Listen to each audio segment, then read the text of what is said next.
Pemirsa, maraknya aksi kriminal begal motor di Bali belakangan ini membuat pengendara sepeda motor harus ekstra waspada ketika melintasi jalan-jalan yang disinyalir rawan pembegalan. Menanggapi isu tersebut, masyarakat Bali dihimbau menguasai ilmu bela diri dalam mengantisipasi ancaman begal motor di jalan raya.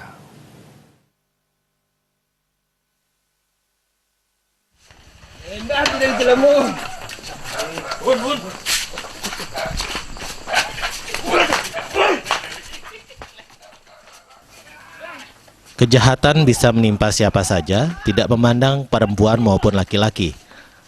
Saat ini kejahatan yang sedang marak terjadi adalah pembegalan. Tidak tanggung-tanggung pelaku tega menganiaya korban bahkan sampai merenggut nyawa.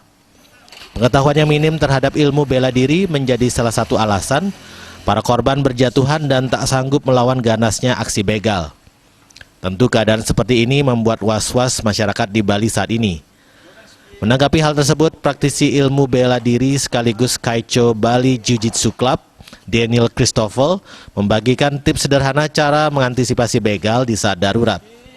Prediksi dan kemampuan membaca situasi merupakan hal dasar yang perlu diasah dengan mengetahui modus-modus kejahatan.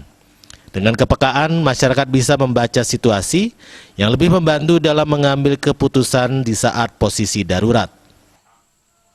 Oleh sebab itu, bela diri perlu dipelajari oleh setiap orang sehingga bisa selamat dari hal-hal demikian. Di dalam seni bela diri, sebenarnya intinya adalah selamat. Jadi dalam artian setiap orang menghadapi situasi tidak harus menang dalam sebuah pertarungan, tetapi selamat itu adalah tujuan utama daripada seni bela diri. Ketika kita menghadapi multiple attack, kita harus segera hit and run. Dalam arti kita tidak perlu menang dalam pertarungan itu sampai lawan KO. Yang penting kita lepas daripada situasi bahaya tersebut.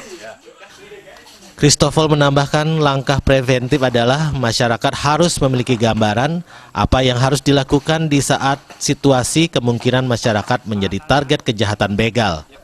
Christoffel menjelaskan konsep proteksi adalah kunci dan harus berusaha untuk berlatih bela diri.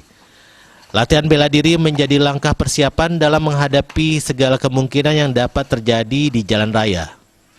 Gung Krisna, Bali TV.